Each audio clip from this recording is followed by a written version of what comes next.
Ya, ya.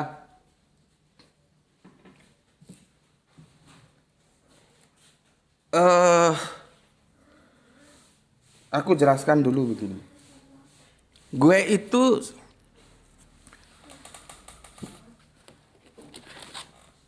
ya tamat SMA 84 gue. Ya, SMA 84. Ya, terus pada waktu itu kan ada huru-hara ya di itu 83 atau 8 berapa gitu ya. Peristiwa Tanjung Priuk gitu ya. Peristiwa Tanjung Priuk, terus yang jadi Pangdam kan Bapak Tri Sutrisno ya, sebelum terus jadi wakil presiden nggak salah saat itu. Era-era itulah gue jelang akhir-akhir pendidikan gitu ya, akhir-akhir pendidikan SMA saat itu ya. Terus gue sebetulnya bukan gue sih, gue dulu itu terpesona dengan Bapak Mukhtar Kusumaatmadja, Menteri Luar Negeri. Nggak tahu kalian anak-anak zaman Kiwari nggak kenal mungkin ya. Kalau dulu kita menteri itu kita kenal karena nggak sering gonta-ganti dan orangnya capable semua ya. Jadi Pak Harto itu nggak pinter segalanya, tapi dia pinter milih orang. Bukan tukang ojek suruh ngurusi pendidikan jadi repot. Orang nggak ngerti agama jadi menteri agama ya akhirnya kacau seperti segini dan orangnya lari entah kemana nggak pulang-pulang itu Bang Toib itu. Repot karena transaksinya transaksi politis gitu loh. Dulu kita reformasi inginnya lebih baik dari Pak Harto, nggak artinya tambah runyam, sekarang lebih bejat lagi.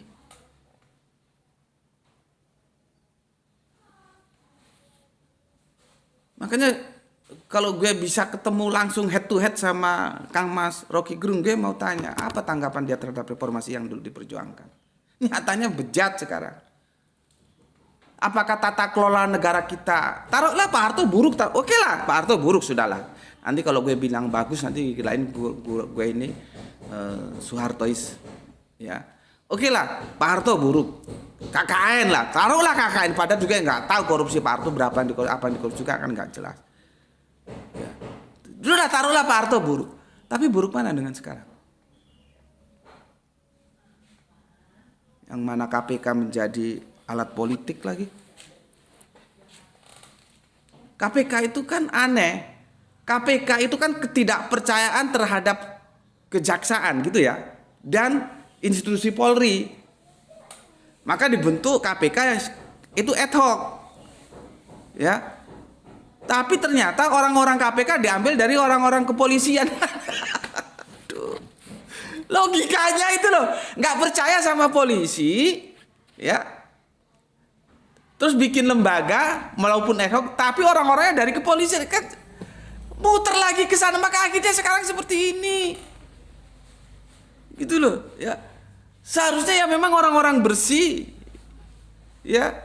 Sebetulnya kalau KPK itu nggak perlu kita adakan selama kepolisian jalan, pengadilan jaksa ya. Itu juga jalan. Kita perlu orang-orang seperti almarhum Baharudin Lopa, semoga Allah merahmati tidur panjangnya, dan almarhum siapa tadi itu sopo tuh pakar hukum saya lupa, dari Madura nggak salah, orang Madura dia, aslinya dari situ Bondo atau dari apa. Kalau kamu sebut namanya aku bisa, tapi lagi error aku lupa. Kita perlu orang-orang jujur seperti itu ya. Jadi begini, gue itu dulu sebetulnya mau masuk Fakultas Hukum karena terinspirasi oleh Pak Mukhtar Kusumaatmadja, Menteri Luar Negeri kita yang jago negosiasi. Atau kedokteran itu dulu. Tapi orang tua gue akhirnya menyuruh gue masuk ke militer. Kalau gue berpikir kalau gue tolak saat itu, orang tua gue khususnya bapak gue, semoga Allah merahmati tidur panjangnya, dan mama gue juga semoga Allah merahmati tidur panjangnya, akan kecewa gitu loh ya. Makanya ya sudahlah, oke gitu. Maka berangkatlah gue daftar ya ke Akabri ya. Tapi begini, meskipun itu bukan pilihan gue melakoninya. dengan setulus hati. Jadi tahapan-tahapan tes itu kan sistem gugur itu gue ikutin semua dan alhamdulillah gue selesaikan semua dengan hasil baik.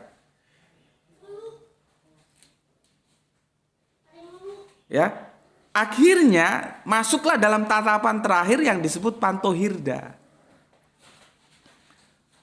Pantohirda itu kalau nggak salah singkatannya penentuan terakhir tingkat daerah. Artinya kalau itu lulus, gue dikirim ke Magelang.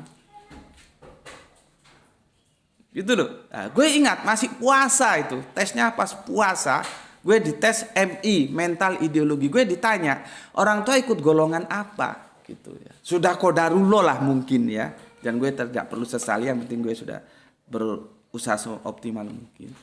Sudah qadarullah. Gue blank saat itu, bingung. Kalau nanti gue ngomong ini, karena golongan, takut gue golongan yang enggak gitu loh. Maka gue bilang, kan jawabnya itu harus tegas, nggak boleh kelemak-kelemak, bisa ditempelin gitu. Gue bilang, orang tua ikut golongan mana? Tidak ikut mana-mana. Gue bilang, karena gue blank saat itu. Jalan amannya gue tidak ikut mana-mana. Terus dibiarin 5 menit atau berapa gitu ya. Ditanya lagi, orang tua ikut golongan mana? Tidak ikut mana-mana. Gitu. Ini yang ngetes kan banyak di depan gue satu, ngetes itu sana-sana banyak, pengetes banyak. Ya. Mungkin ada welas asih dari yang ngetes. Pertanyaannya diganti, bukan orang tua ikut golongan apa, tapi orang tua ikut, dulu kan partai 3 tuh, PDI, Golkar, P3. Golkar, gue langsung begitu. Tapi kan yang lainnya sudah dengar kalau gue 2 kali salah. Seandainya gue bilang Golkar, oh berangkat gue ke Magelang dan gue mungkin sudah. Karena Sulistyo itu kan di bawah gue itu, yang sekarang jadi Kapolri. Mungkin sudah jadi paham. Dan ya gue sih tetap berusaha dakwah, mungkin tipologi dakwahnya lain ya. Kalau seorang Panglima ABRI dengan orang freelance seperti gue sekarang ini, freeman. Ya tetap dakwah lah ya, tetap dakwah Islam. Tapi mungkin tipologi kemasannya beda, bisa jadi begitu. Jadi kalau gue dulu masuk ya ke Magelang dan akhirnya gue tempuh itu pendidikan, mungkin kita gak ketemu seperti ini ya. Akhirnya gue gagal. Karena gue gagal itulah maka kuliah gue juga sempat tertunda 1 tahun. Seharusnya gue itu 84 masuk kuliah. Cuman karena gagal di Akabri, pada waktu itu gue ditawari langsung polisi, tapi gue enggak mau. Kalau polisi langsung sersan. Gue enggak mau. Ya memang gue awalnya memang enggak minat gitu loh. Ya, di Akabri juga kan karena supaya orang tua enggak kecewa. Ya, gue ditawari gitu ya. Kan ada taruna, ada mundur ke belakang, ada bintara, ada tamtama gitu. Gue kan masuk yang taruna itu. Gitu. Ya. Jadi gue itu telat 1 tahun. 1 tahun terminal. Makanya ijazah gue keluar tahun 92. Nah, ini ijazah gue. Ini gue punya ijazah. Iya. Jelas tuh. Jadi kalau orang jujur itu begini, lu repot-repot sih, mana ijazah gue palsu. Ini ijazah gue. Kalau lu bilang Gus Beti itu penipu, pembohong, lu tinggal uji ke institusi di mana gue mendapatkan gelar insinyur. Kan gampang.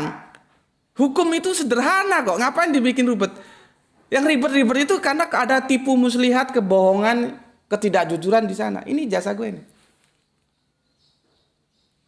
Ya, ini jasa gue. Meskipun di KTP gue nggak ada gelar insinyur ya, karena gue bilang sudahlah nggak usah itu. Orang kan dilihat dari omongannya dan omongan itu kan isi otak. Tapi kalau misalkan acara-acara resmi gue diminta kasih gelar ya gue kasih gelar gue insinyur. Nih ya, nih jasa gue.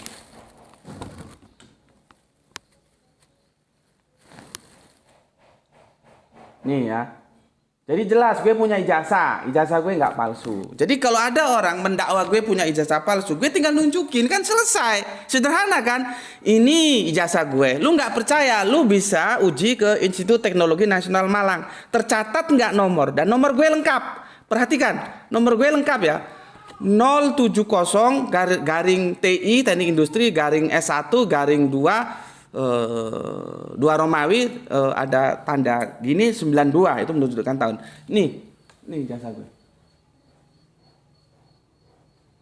Ini ya. Nih. Sebentar. Nih. Ya, nih. Ya. Ini nomor serinya ini panjang gitu ya. Sudah. Nggak seperti ini. Gue juga nggak tahu ini nomor apa ini. Itu katanya ijazah aslinya, ya. Gue tunjukin dulu normalnya ini. Ini ya, yang diklaim sebagai ijazah. Dan itu pun fotokopian katanya. Ya. Nih. Udah? Ini. Nah, sekarang gue fokus ke nomornya ya. Gue fokus ke nomornya. Aduh, ini agak. Nah, nomornya cuman gini doang, 1120. Nomornya tuh, nomornya. Nomor sudah tuh. Ya, ini ijazah model apa? Ijazah pesan di tukang sablon pinggir jalan mungkin. Udah, ini, ya, cuman 120 nggak ada garing tahun berapa tahun, bandingkan dengan ini. Ini nomor gue tadi, ya, ini. Ya, ya, oke. Jadi ini tidak perlu disangsikan. Gue punya ijazah, gitu loh. Jadi sederhana kan?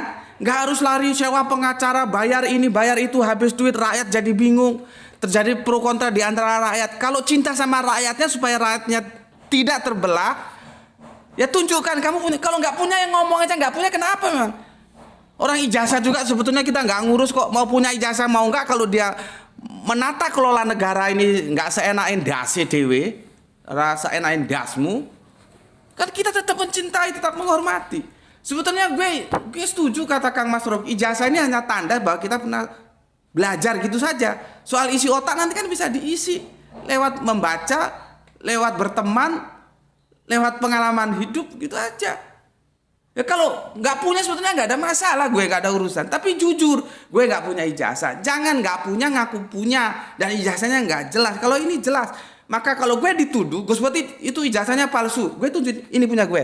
Kan selesai masalah. Lu nggak percaya, ya? Lu uji ke Institut Teknologi Nasional Malang, sekarang masih buka. Boleh kamu cek di sana. Nomor serinya ada ini. Bukan abal-abal. Gitu. Kan rakyat tenang, tidak menimbulkan kekacauan seperti sekarang ini. Sampai sekarang memakan korban yang dihukum paling tidak sudah 2 orang dihukum. Apa salah mereka? Sudah aku jelaskan tadi, membunuh itu nggak boleh. Membunuh satu orang sama dengan membunuh seluruhnya, dan membunuh tidak harap harus dibunuh. Membunuh kebebasan orang, dia harusnya bebas kok dihukum. Ya, tunjukkan saja ini loh ijazah gue. Nanti kalau sebetulnya bisa ada cara lain. Dia punya teman nggak? Siapa sih teman-temannya saat dulu? Tapi kan ribet, karena kan teman-temannya sudah pada mencar. Sebetulnya bisa sih, ya. Tapi yang paling sederhana, nggak makan biaya, nggak makan waktu. Tunjukkan saja ijazahnya kalau kamu punya asli, seperti gue tunjukkan. Gini. Ya. Kalau nggak punya yang aku nggak punya, kita juga nggak ada masalah. Yang penting urus negara ini dengan benar, murah sandang, murah pangan, murah pendidikan, murah kesehatan, dan dijaga negeri ini jangan digadaikan kepada pengusaha, pada orang lain yang bajingan-bajingan itu kita sudah cukup kok. Nggak harus insinyur tetembengnya, enggak. Ya. Ijazah gue ini sebetulnya ada kejanggalan kalau lu paham dalam dunia akademis. Makanya itu para hakim itu juga harus memahami hal-hal lain. Memahami dunia akademis, memahami teknologi. Nanti kejebaknya dia ijazah itu dinyatakan 1000% palsu itu karena teknologi, khususnya IT, khususnya komputer, khususnya tentang mengetik, khususnya tentang font. Ini kalau orang paham dunia akademik, ini ada kejanggalan, tapi gue bisa jelasin. Karena ijazah ini bener nggak palsu gitu loh. Kejanggalannya di mana? Ini rektornya. Rektornya Dr. Andes Raden Iswandi Kertasentana. Sedangkan lembaga pendidikannya Institut Teknologi Nasional. Bagaimana sebuah institut teknologi rektornya orang sosial? Itu kan bermasalah itu. Tapi bisa gue jelasin nanti. Nih lihat ini. Apa rektornya?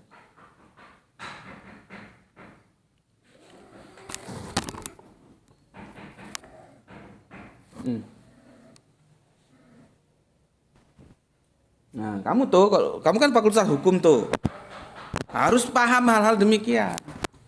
Ya. Ini kalau ada kejanggalan yang layak dicurigai itu rektornya. Kenapa dia orang sosial, bukan orang eksak, bukan orang teknik? Ada masalah?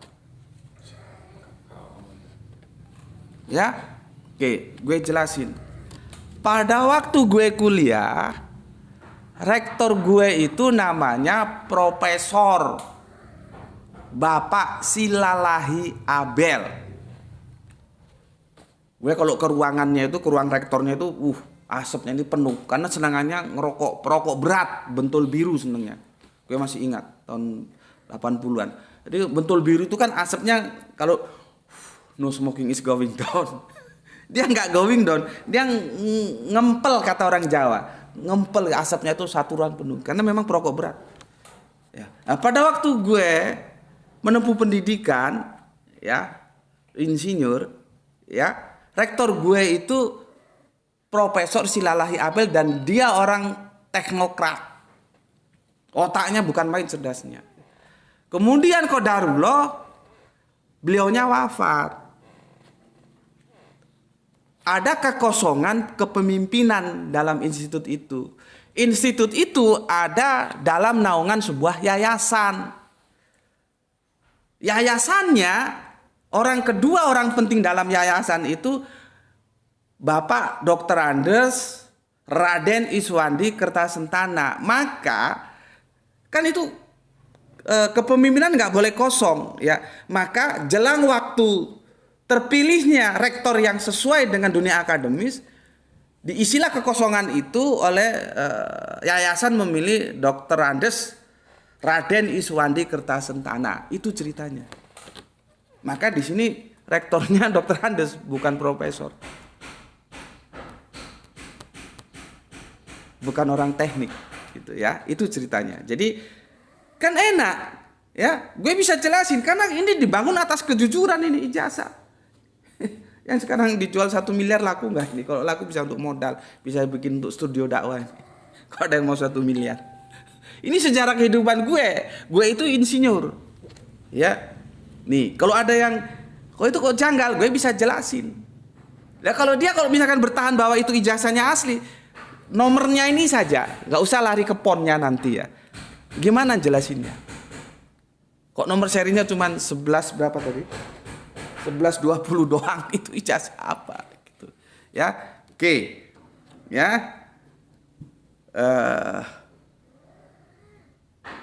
Jadi gue ini insinyur terakhir ceritanya. Karena setelah gue itu nggak pakai gelar insinyur lagi. Dikti mengeluarkan kebijakan menjadi ST. Jadi gue bisa hitung kalau ada pejabat namanya bla bla bla ST, berarti dia di bawah gue, adik kelas gue gitu loh. Karena dia pakai ST.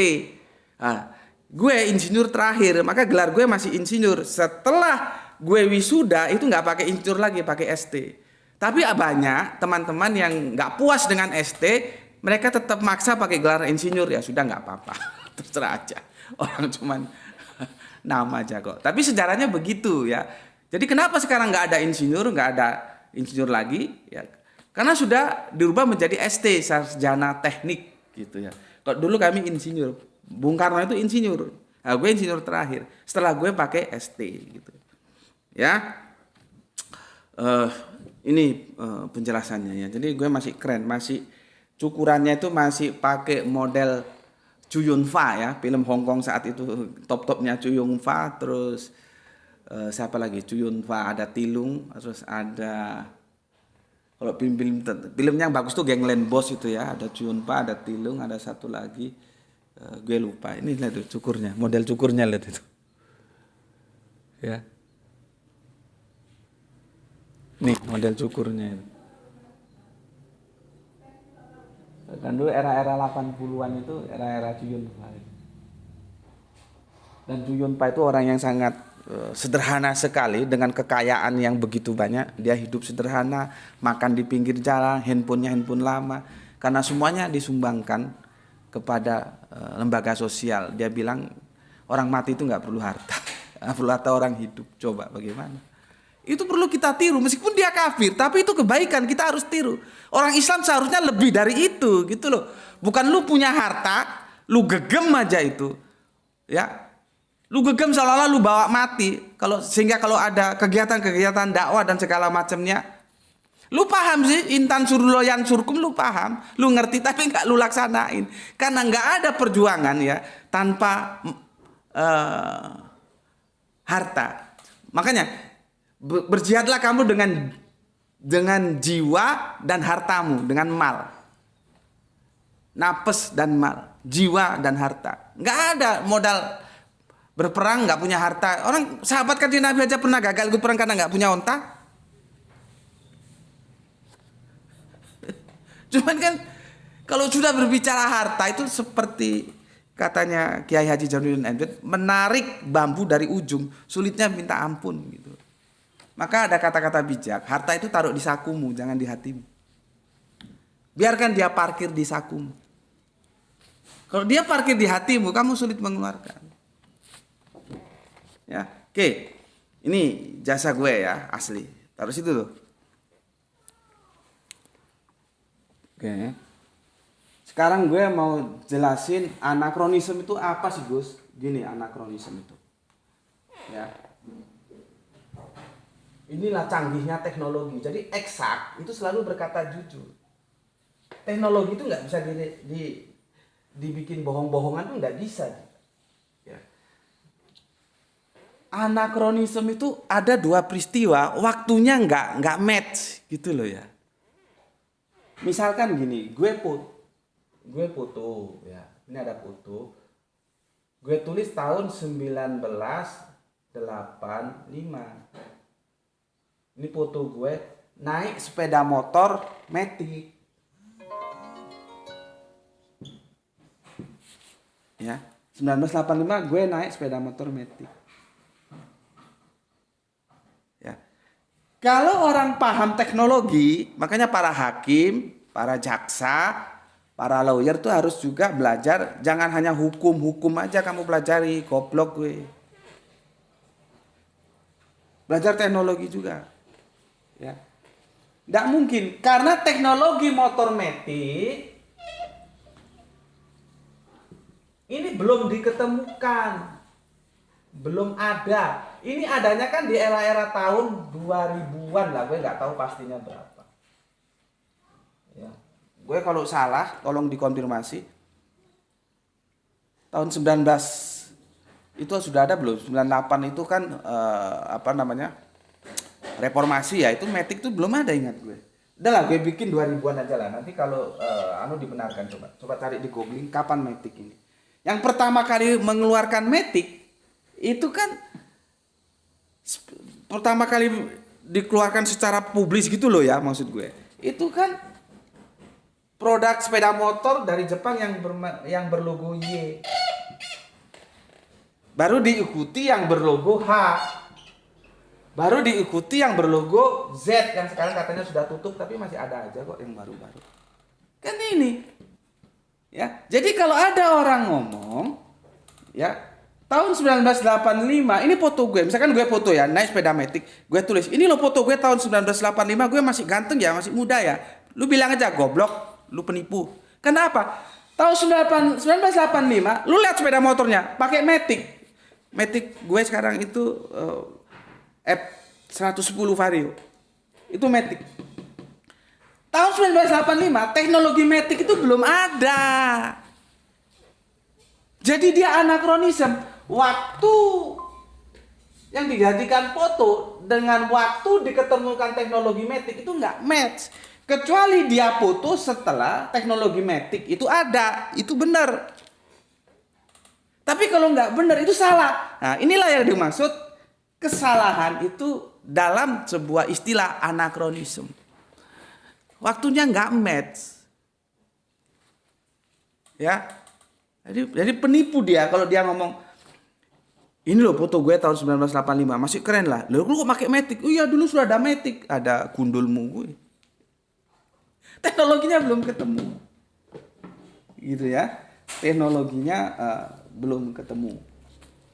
Oke, jadi itu ya anakronisme. Nah, seperti ini.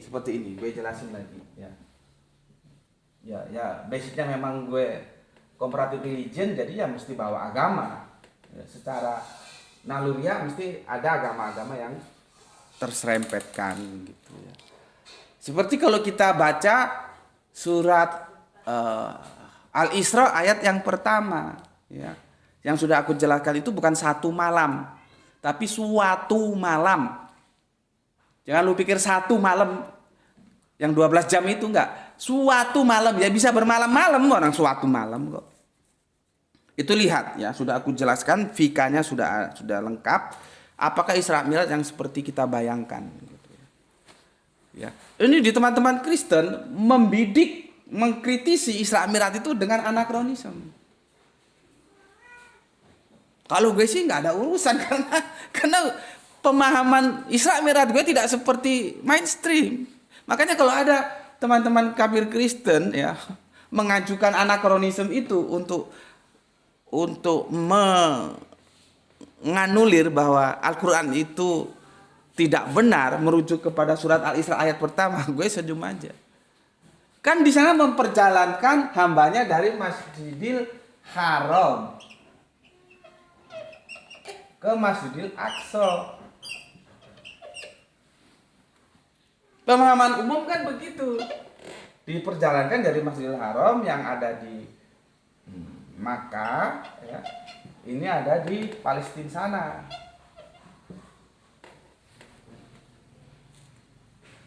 Ya, Aqsa itu artinya jauh. Ya. Kalau gue disanggah, Gus, salah Al-Qur'an. Kenapa, Gus? Masjidil Aqsa-nya belum jadi, Gus.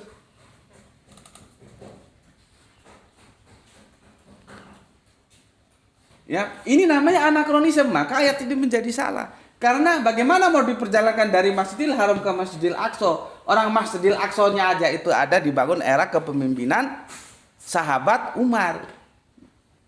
Saudara-saudara kafir Kristen kita biasanya argumentasinya itu untuk membidik anakronisme. Untuk membidik peristiwa Isra Mi'raj itu dengan tools anakronisme. Waktunya nggak pas. Nah kalau mau diskusi ini jangan sama gue, sama lu cari teman Islam, saudara gue yang memahaminya secara main. Gue pemahaman gue bener sih, ya Isra-nya itu dari Masjidil Haram ke Masjidil Aqsa, ya tempat sujud yang. Tapi Masjidil Aqsa yang ada dalam pemahaman gue bukan yang ada di Palestina itu. Gue justru balik bertanya, kenapa itu dinamain Masjidil Aqsa? Berarti kan ngambil nama dari Al-Quran. Kenapa? Kalau memang gue nggak ngatakan benar atau salah ya, tapi jika maka kalau memang benar ya Masjidil Aqsa itu baru dibangun di era di era sahabat Umar, berarti kan masjid itu dikasih nama ngambil dari Al-Quran Masjidil Aqsa. Gitu loh. Tapi gue nggak begitu. Silakan saja kalau lu mau diskusikan itu nanti. Tentunya teman-teman Islam juga punya argumentasi ya.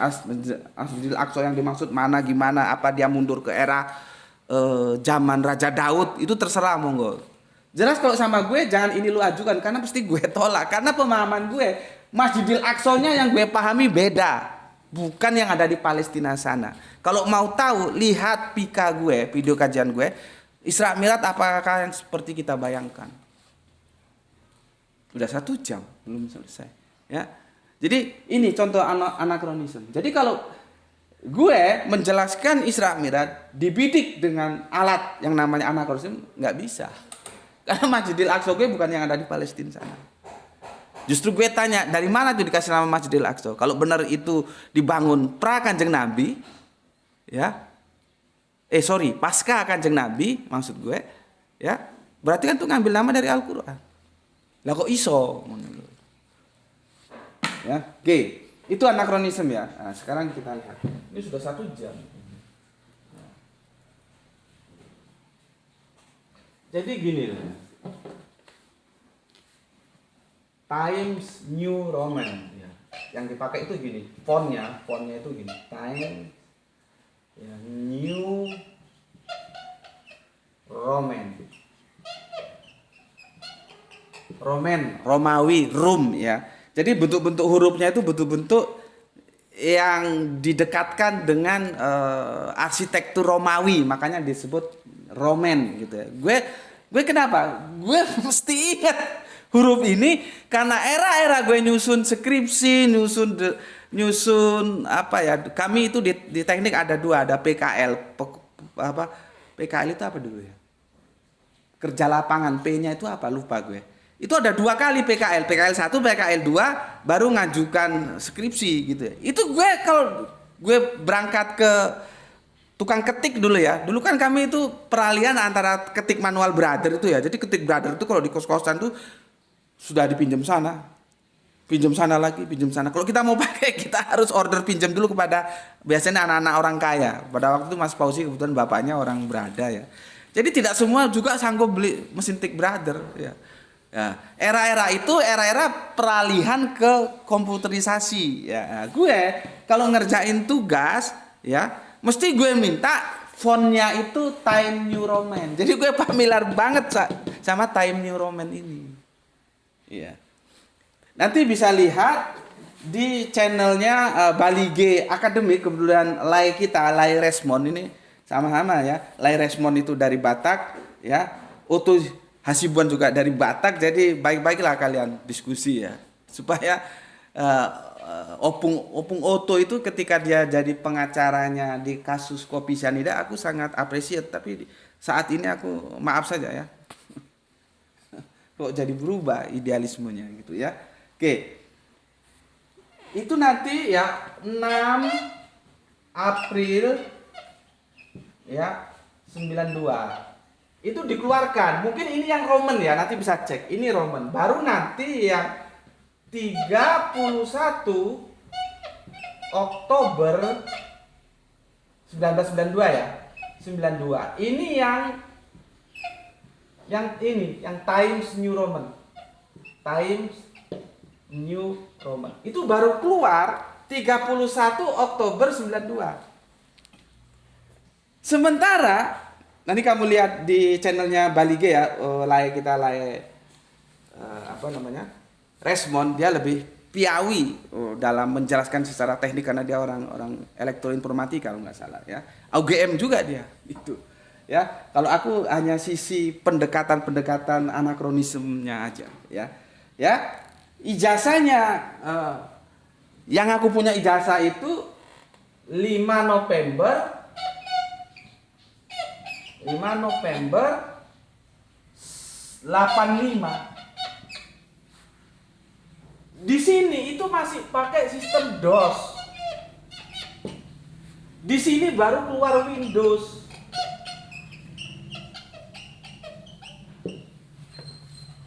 Gitu loh. Jadi tahu bagaimana ya?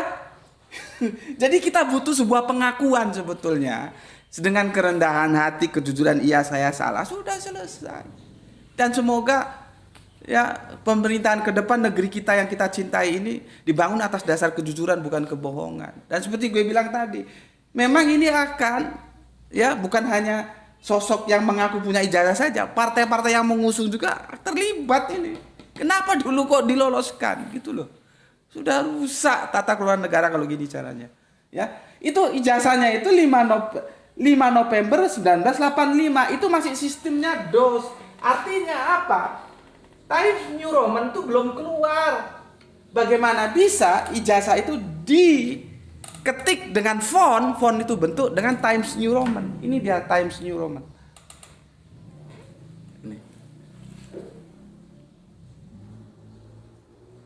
Nih.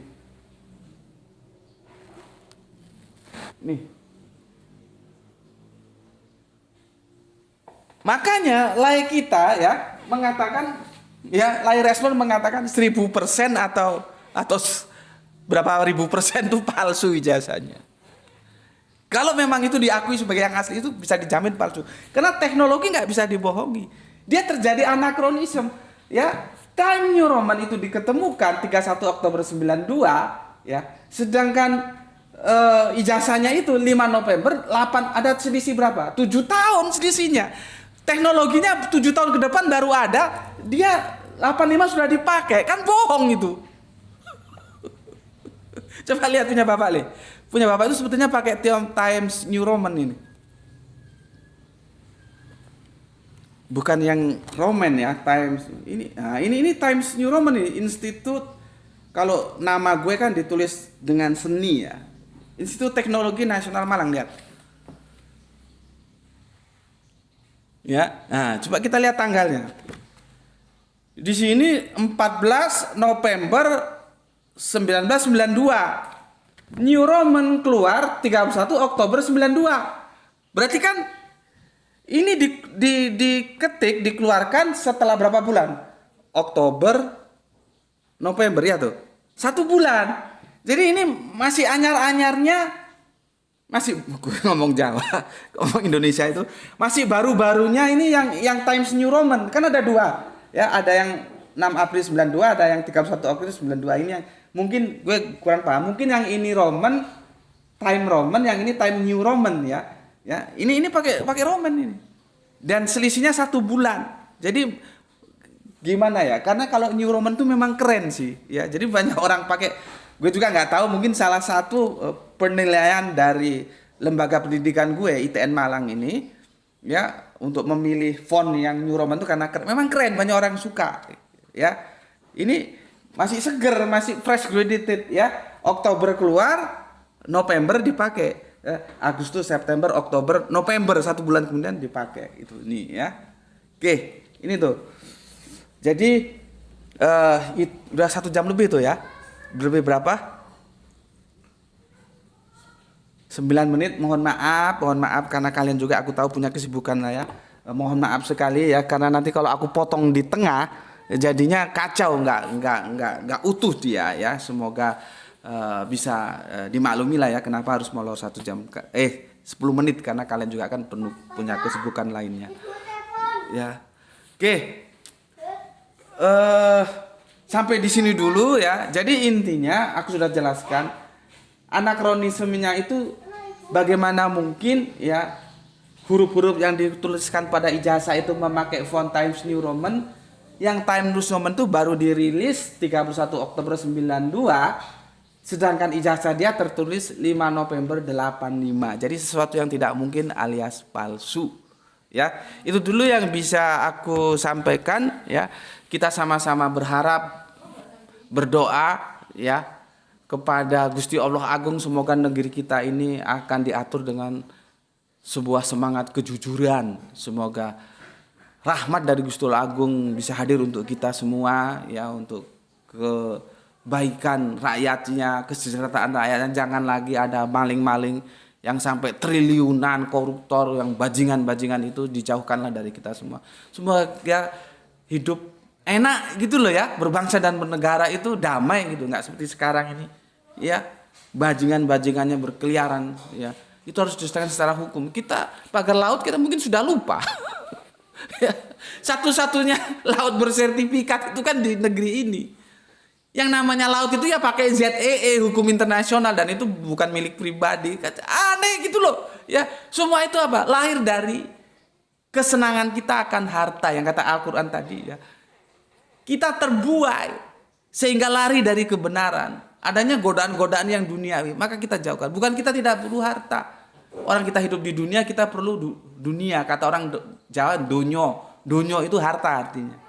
Tapi harus secara bertanggung jawab. Gitu ya.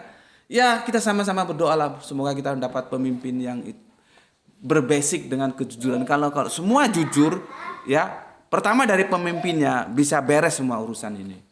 Negara ini menjadi macan Asia, bukan macan sirkus, ya. Jadi sampai di sini dulu ya pesan aku, jaga Allah, jaga Kanjeng Nabi, jaga Al-Qur'an, jaga imanmu dalam bingkai keindahan Islammu, tapi tetap memberi hormat kepada saudara kita memilih jalan lain, ya. Semoga yang belajar dan mengajar mendapatkan keberuntungan, rezeki yang barokah dan kesehatan yang prima. Matur nuwun ya untuk saudaraku via YouTube, via TikTok yang telah bersolawat. Terima kasih, semoga itu semua menjadi catatan langit amal soleh untuk kalian semuanya. Ya, matur nuwun, akhirul kalam. Alhamdulillahirabbil alamin. Selamat menjalankan ibadah puasa untuk saudara muslimku. Semoga puasa kita ini menjadi lebih baik dan lebih baik lagi ya, bukan sekedar haus dan lapar ya. Oke. Alhamdulillahirabbil alamin. Matur nuwun.